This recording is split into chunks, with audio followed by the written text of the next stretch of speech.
en el estado intratable. Y pues aquí se recomienda el uso de corticosteroides. Y aquí la hidrocortisona, en el mismo estudio, eh, la hidrocortisona intravenosa, esto fue durante 3 días seguidas. La administración de hidrocortisona seguida por 3 días tuvo un descenso gradual a lo largo de una semana. Y pues esto disminuyó los vómitos y pues obviamente disminuyó el reingreso pues a la hospitalización. Y para la prednisolona oral, aquí pues se cambió por hidrocortisona intravenosa. Se vio que no era efectiva, pero tuvo un resultado con tendencia a disminuir vómitos, pero las pacientes tenían como la sensación de bienestar y se vio que aumentaron de peso. Entonces, pues estudio fue lo que demostró. Y pues les decía que aquí el usar ya corticosteroides es de cuidado, porque la exposición a los corticosteroides en el primer trimestre puede tener una asociación débil con un aumento de la tasa de hendidura facial, causando probablemente de 1 a 2 casos por cada 1.000 mujeres tratadas. Entonces, se vio que por este motivo los corticosteroides deben utilizarse con precaución y pues deben evitarse si es posible durante el periodo de organogenia fetal. Y bueno, si llega a pasar como la situación en la que ni esto si no hay mejoría en la paciente y no se ven pues resultados, aquí ya solo se va, solo se va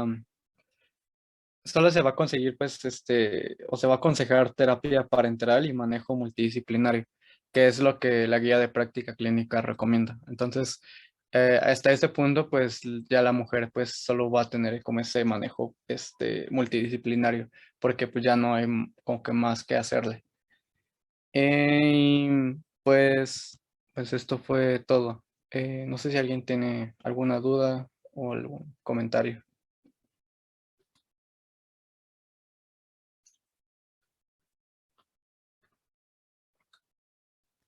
No, no hay dudas. Gracias.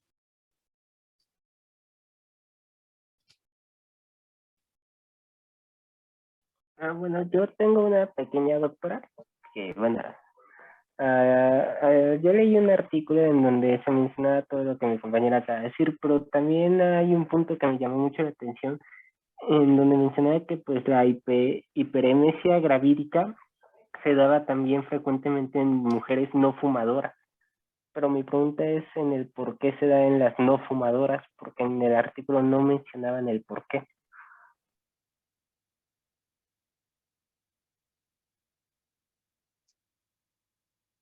Pues como mencionó tu compañero, la etiología pues es multifactorial. Entonces, una, digamos, causa que tiene la probabilidad, número uno, pues es el aumento de la hormona gonadotropina. O sea, si la mujer no está embarazada, pues no tiene por qué tener náuseas y vómito. Ahí entraría a estudios para diagnosticar otras causas de esa presencia tanto de la náusea del vómito. Entonces, curiosamente, pues sucede en las embarazadas y en la tabla que mostró tu compañero, pues es en los picos de lo que es la hormona gonadotropina coriónica. Otro factor muy importante, pues es el factor a veces psicológico, o sea, pacientes que no deseaban estar embarazadas o por problemas con la pareja. Curiosamente, cuando internas a las pacientes por una hiperemesis, al aislarla, curiosamente disminuye en un gran porcentaje los síntomas. Entonces, el que sea fumadora o no fumadora no es un factor tan importante. Aquí es más pues el embarazo como tal, o sea, cómo responde el cuerpo a esa elevación tan drástica de la hormona, y pues lo otro es el factor psicológico.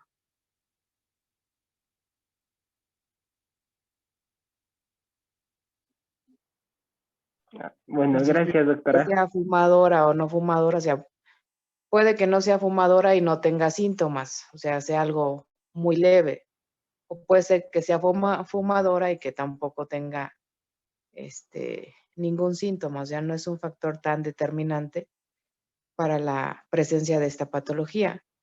El factor más importante, pues, es el que esté embarazada, y la otra es el factor, psicológico.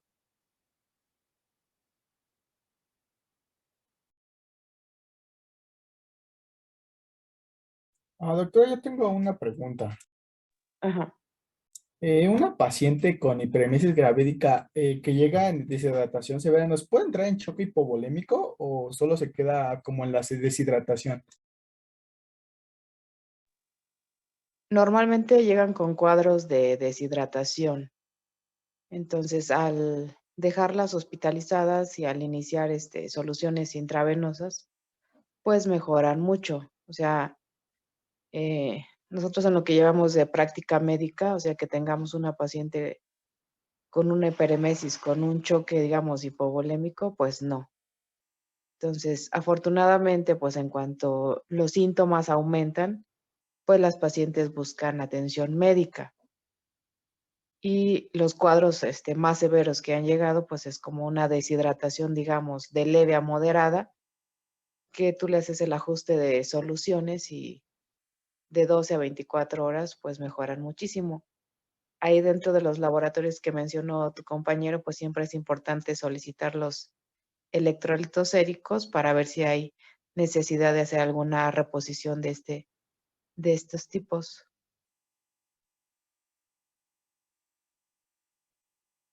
Ok, muchas gracias, doctora. ¿Le puedo hacer otra pregunta? Sí. Y es con respecto al tratamiento farmacológico. Por ejemplo, si una paciente llega con hiperemesis gravídica en el primer semestre, bueno, encontré que había fármacos como la metoclopramida, el, la diclodoxilamina, no me acuerdo qué otros, el ondasartán y el omeprazol, pero estos decían que cuando se utilizan en el primer trimestre del embarazo, pues es mucho el riesgo de desarrollar efectos teratogénicos en el feto. Entonces, ¿sí se arriesga uno a recetar esos tratamientos en el primer trimestre o se busca primero la elección con dieta y reposo? Sí, aquí mucho depende, pues, la sintomatología. Hay pacientes que tú les explicas, pues, que es algo pasajero, que una vez, pues, que supere los primeros 3 meses, pues, van a disminuir en gran consideración esos síntomas. Es importante decirles que, o sea, no hay mujeres que durante todo el embarazo los van a manifestar, pero, pues, no es lo mismo los primeros 3 meses al séptimo, octavo. O sea, de 20 vómitos que tenían en un día, llegan a tener uno cada semana, uno cada 3 días. Entonces, es algo que puede persistir durante todo el embarazo, pero sí mejora posterior a la semana 20. Entonces, al hablarles y cambiarles un poquito el estilo de vida, qué es lo que deben de comer y cómo lo deben de hacer, pues mejoran mucho los síntomas. Hay otras pacientes que aún con las medidas y con la dieta, o sea, no te toleran nada, entonces, pues hay que valorar riesgo-beneficio. Tampoco nos conviene una paciente deshidratada, desnutrida. ¿Por qué? Porque podemos tener o podemos llegar a tener complicaciones como las que mencionó su compañero. Los más frecuentes que nosotros hemos tenido es este, lesiones acá a nivel del esófago. ¿Por qué? Por la famosa arcada. Entonces, para evitar llegar a esas complicaciones, pues se pone en una balanza y se valora riesgo-beneficio. Sabemos que en las primeras 8 semanas, que es la embriogénesis, pues el que tú des medicamentos, pues sí pone en riesgo al embrión, pero para nosotros pues va a ser siempre primero la madre y posteriormente el hijo. Entonces, si la madre está mal, pues el hijo va a estar mal. Entonces, sí tenemos que dar una prioridad a los síntomas que manifiesta la paciente y a cómo nosotros hagamos esa valoración y pues tener la certeza que el dar medicamentos que son pues bajas dosis, o sea, el efecto teratogénico pues es bajo. Entonces, empezamos con la primera línea, que son los que menos problemas van a dar. Si esos no funcionan, pues hay que ir avanzando a otros. Pero actualmente la seguridad de esos medicamentos es buena y pues hay la confianza de poderlos dar a la paciente, pero sí hay que explicarle también. Si son medicamentos que vamos a usar en altas dosis, pues sí, aumenta el riesgo hacia el bebé. Pero realmente utilizamos dosis bajas y son bien toleradas por las pacientes y mejoran, pues sí, sus síntomas. Entonces le decimos, pues aguántese por lo menos hasta la semana 10, 12 y ya posteriormente pues podemos utilizar otros medicamentos con más confianza. Pero sobre todo como la metoclopramida, la piridoxina, digamos, pues que tienen seguridad en el embarazo a las dosis que normalmente vamos a usar. O les decimos, pues nada más tómela cuando sean los síntomas más intensos, principalmente en la mañana. Ya si en la tarde es más tolerable, pues no lo use. Entonces sí se tiene que hablar, explicarle riesgos, beneficios, pero les digo, para nosotros pues va a ser primero siempre la mamá, en segundo lugar pues viene el bebé. Pero luego actualmente pues son seguros y a las dosis que los usamos pues el riesgo de que ese bebé tenga una complicación es muy baja.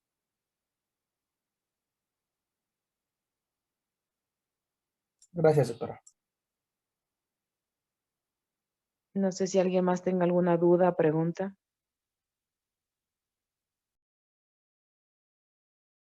Doctora, yo también encontré como mi compañero eso de que podían persistir hasta la semana 16, pero en otras bibliografías también encontré que era de la 18 a la 20, entonces podríamos redondear, o sea, de la 16 a la 20 para no como complicarnos. Sí, le digo, aquí es más los síntomas, como mencionó su compañero, a partir de la semana 5, que es cuando empiezan los picos de hormona gonadotropina. Entonces, los síntomas más intensos es como de la semana 7 a la 13, 14.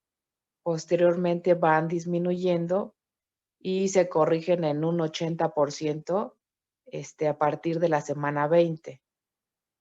Pero sí el pico es como de la semana 8 a la 13, 14, que es la tabla que les mostró él, donde se da ese pico. Ya, digamos, después de la semana 14, disminuyen los síntomas, digamos un 20, 30%, y a partir de la semana 20, hasta un 80% de remisión de los síntomas.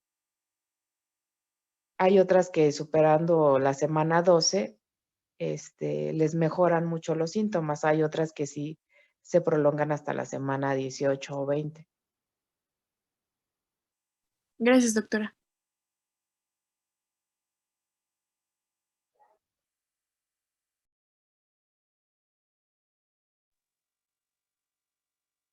¿Alguna otra duda, pregunta?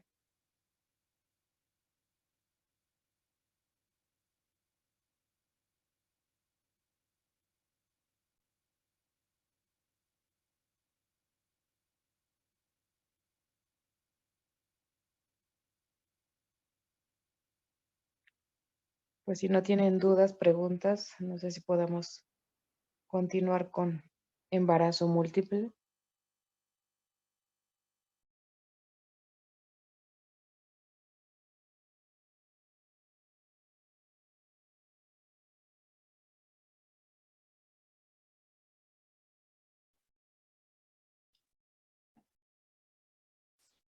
Bueno, yo soy Michelle Domínguez y les voy a hablar sobre embarazo múltiple. Este, Y bueno, empezaré por definir lo que es un embarazo múltiple. Este se refiere a aquella gestación en la cual se van a desarrollar simultáneamente dos o más fetos. Aunque en forma natural en la mayoría de los casos en que esto ocurre, pues solo son dos productos. Esto se le conoce como embarazo gemelar. Y bueno, existen diferentes tipos de embarazos múltiples. Entre ellos encontramos a los gemelares bicoriales, donde cada uno de los fetos tendrá su propia placenta y saco amniótico.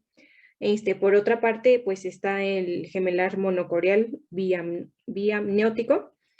En este caso, ambos fetos van a compartir una misma placenta, pero van a tener distintos sacos amnióticos. En el embarazo monocorial monoamniótico, ambos fetos van a compartir una placenta y el mismo saco amniótico. Y en el embarazo de trillizos tricoriónicos, cada feto va a tener su placenta y su saco amniótico.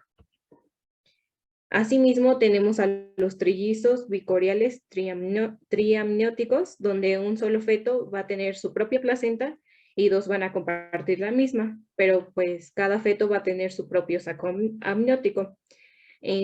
Por otra parte, los trillizos bicoriales biamnióticos, un feto tendrá su propia placenta y saco amniótico y los dos restantes van a compartir tanto la placenta como el saco. En cuanto a los trillizos monocoriónicos monoamnióticos, tenemos que los tres fetos van a compartir la placenta y el saco amniótico. Y en los trillizos monocoriónicos triamnióticos, los tres fetos van a compartir una misma placenta, pero cada uno va a tener su propio saco. Y ya por último tenemos a los trillizos monocoriónicos biamnióticos, en donde los tres fetos van a compartir una sola placenta, y dos van a compartir un saco y uno va a tener su propio saco. Bueno, por otro lado tenemos diversos factores que van a aumentar la probabilidad de tener un embarazo múltiple.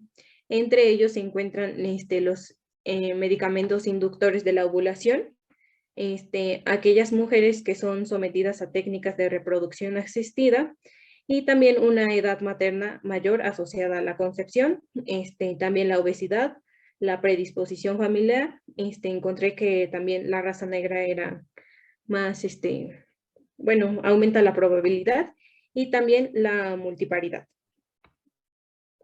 Bueno, tenemos que en el embarazo múltiple se puede diagnosticar en un 75% de los casos por medio de la exploración física, donde podemos encontrar un aumento excesivo de peso materno, el cual no se va a explicar por edema u obesidad. Asimismo, encontramos una altura uterina aumentada, esta en relación a la edad gestacional. En la auscultación vamos a encontrar más de un latido cardíaco fetal y en la palpación vamos a encontrar más de un feto. Por otro lado, mediante el uso de una ecografía se va a determinar la corionicidad, que es importante para establecer el pronóstico y de la madre como del feto. La corionicidad puede determinarse antes de las 10 semanas, pero encontré que muchos estudios determinan que esta es más clara a partir de las 14 semanas de embarazo.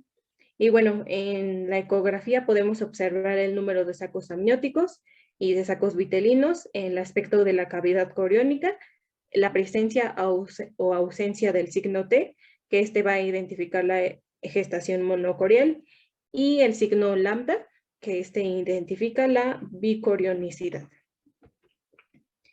Y bien, para el manejo prenatal tenemos que en el caso del embarazo monocorial se van a recomendar al menos 9 controles y estos deben de incluir el control policlínico y la ecografía. Esta va a ser a la semana 16, 18, 20, 22, 24, 28, 32, 34 y 36.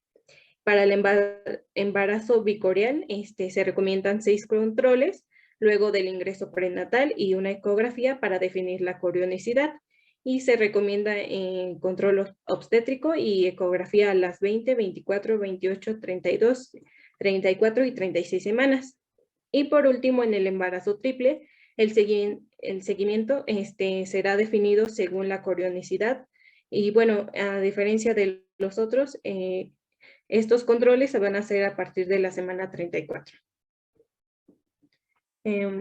Bueno, entre las principales complicaciones maternas asociadas al embarazo múltiple, encontramos a la preeclampsia, a la diabetes gestacional, al hígado graso agudo, a la enfermedad tromboembólica venosa, a la dermatosis, anemia materna, hemorragias y atonía uterina. Esto se refiere a la incapacidad del útero de contraerse tras el alumbramiento.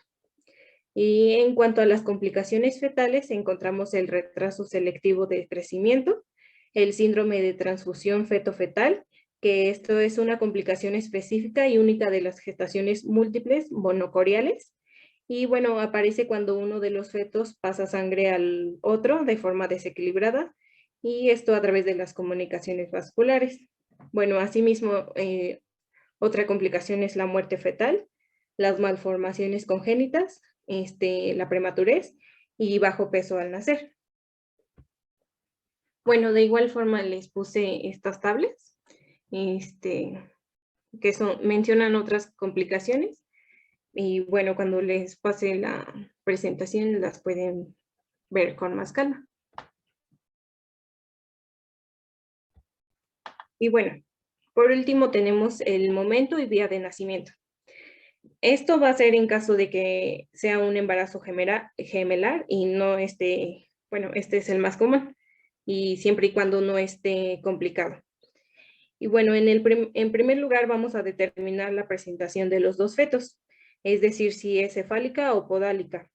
Y si ambos fetos vienen en presentación cefálica, la probabilidad de que nazcan por parto vaginal es de un 73%. En el caso de que hayan pasado 30 minutos después de que nazca el primer feto y aún no nazca el segundo, pues tendrá que hacerlo por cesárea. Por otra parte, si uno de los fetos sí está en presentación cefálica y el otro no, y si el peso de los fetos se encuentra entre 1.500 y 4.000 gramos, pueden nacer por parto vaginal. Y por último, cuando ninguno de los dos fetos está en presentación cefálica, pues forzosamente van a ser por cesárea. Y bueno, esto es todo por parte mía.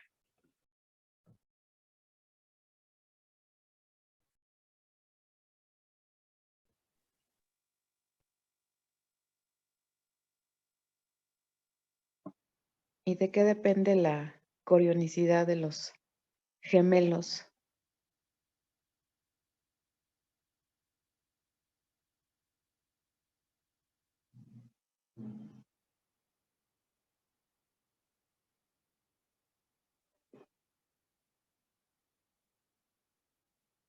Porque sí te falta un poquito explicar esa parte para poder entender si estamos hablando de un embarazo gemelar bicorial biamniótico o monocorial monoamniótico. ¿De qué va a depender eso?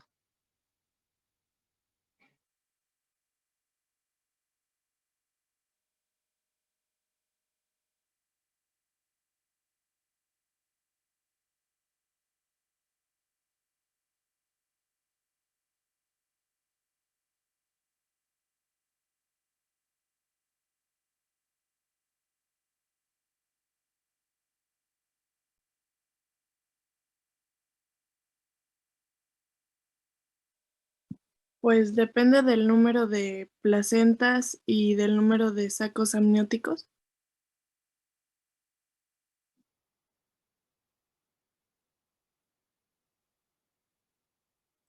También depende del número de óvulos fecundados, ¿no, doctora? Cuando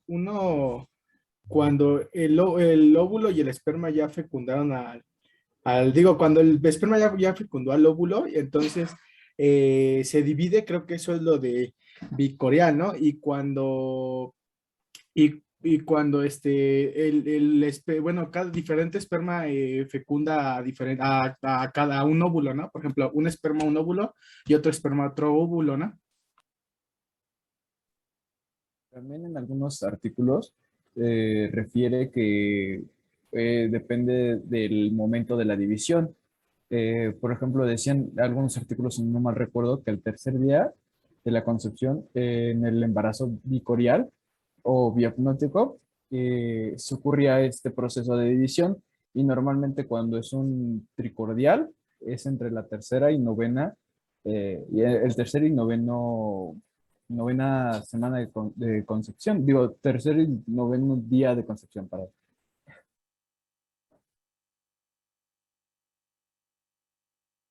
Sí, entonces mucho depende pues en el momento en que se dé la división. Entre más rápido se dé, pues cada embrión o feto va a tener su placenta y su amnios. Entre más tarde se dé, pues vamos a tener mayor problema.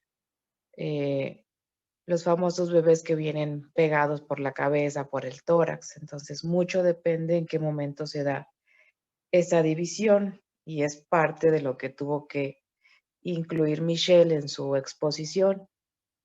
Entonces, explicar a qué día de la división y qué es lo que se va a obtener. También hablar un poquito más de la complicación mayor, que es el síndrome de transfusión feto-fetal, que es una complicación muy frecuente en los embarazos gemelares, o incluso en los embarazos de alto valor fetal, que son los de 4 o 5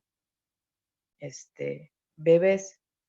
Entonces, pues que Michelle quedó a deber mucho de esta clase, o sea, entender en qué momento se da la división para poder entender si estamos hablando de, son 2 placentas, son 2 corion, los famosos signos. A ver, Michelle, explícame el signo de lambda o de la T invertida, ¿a qué se refiere esos signos?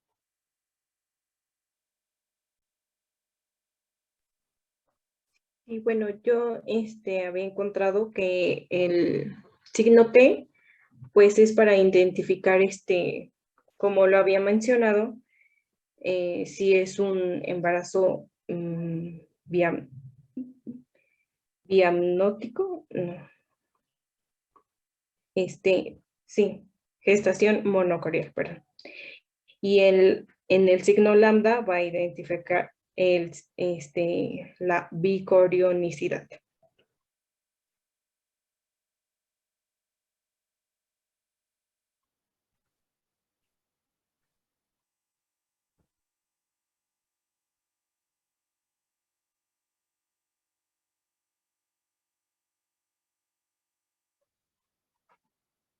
¿Y cómo vemos esos signos, o a través de qué estudio los vamos a ver? Pues, una ecografía, como lo había mencionado. ¿A qué semanas? A partir, bueno, de las 14, a partir de la 14 era más clara, pero encontré que se podía como ver a la 10, pero más preciso era hasta la 14.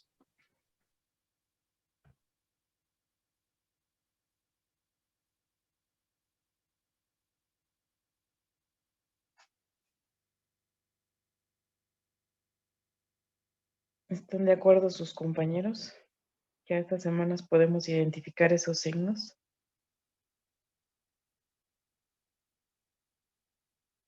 Yo encontré que se podía clasificar de la 11ª a la 13ª semana, profesora. Ahí se puede determinar el número de fetos y creo que ya se identifica bien el signo de lambda.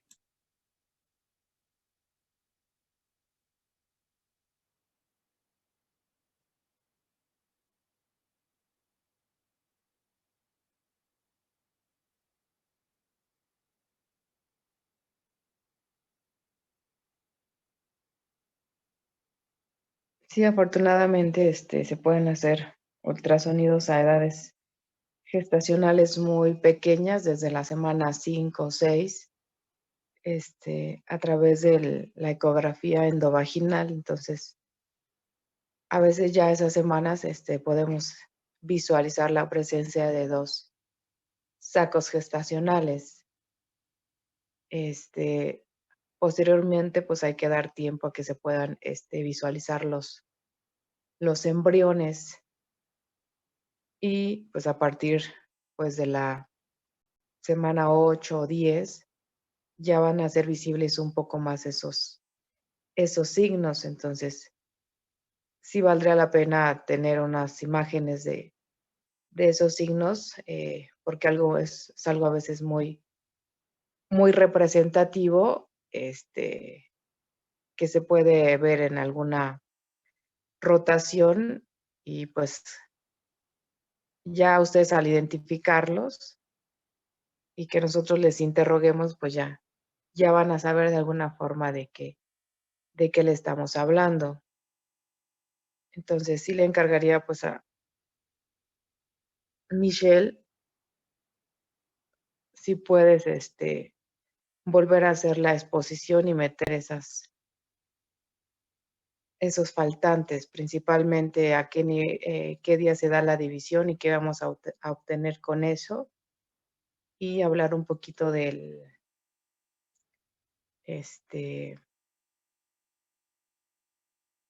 síndrome de transfusión feto-fetal, qué complicaciones va a tener el bebé donante y el bebé receptor, y por qué es importante. Estos pues principalmente van a ser en aquellos embarazos mono-mono, donde vamos a tener principalmente este tipo de complicaciones. Entonces sí es importante pues que las conozcan, para ir previniendo riesgos, sobre todo en los embarazos gemelares.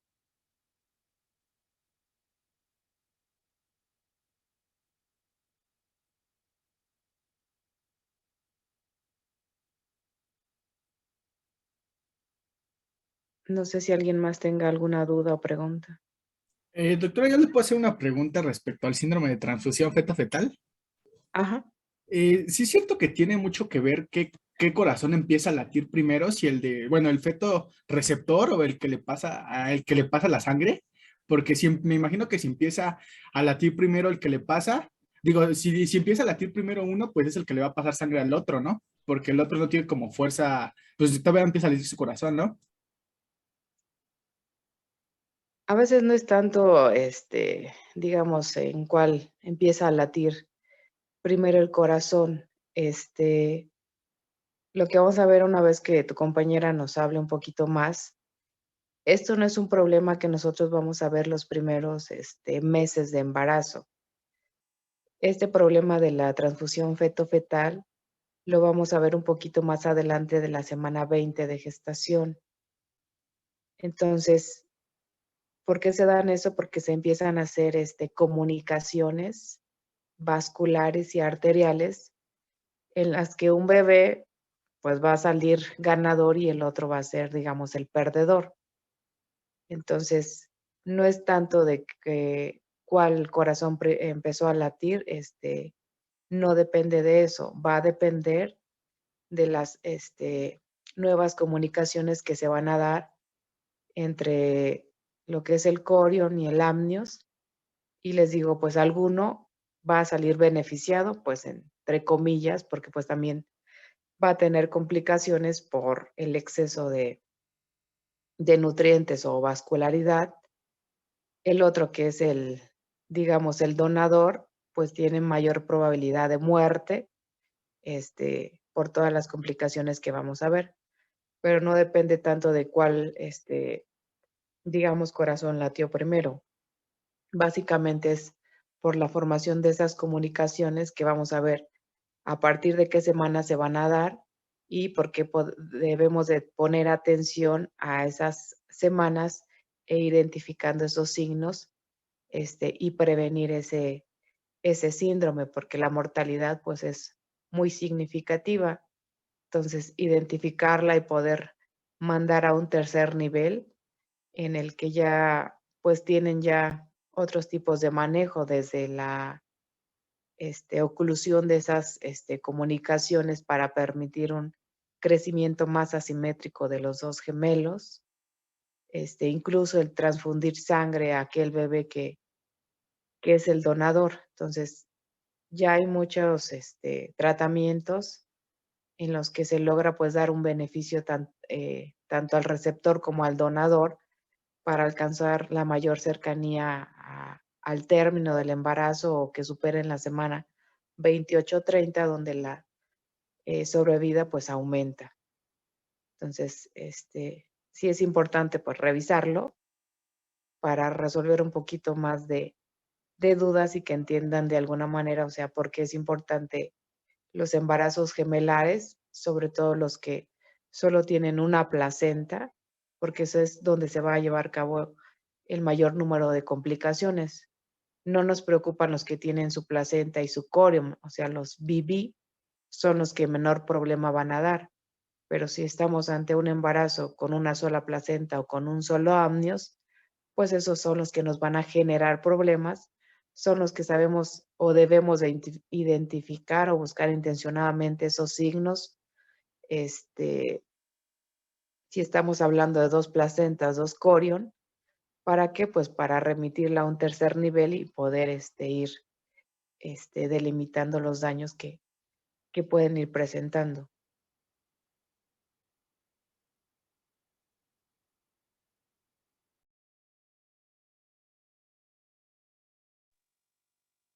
No sé si alguien más tenga alguna duda o pregunta.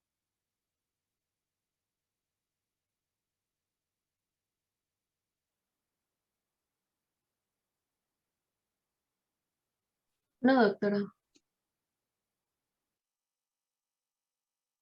No, doctora. Ya posteriormente vemos en qué fecha podemos tener esta nueva plática, sobre todo de embarazo múltiple. En un ratito me pongo de acuerdo con su jefa de grupo para avisarles.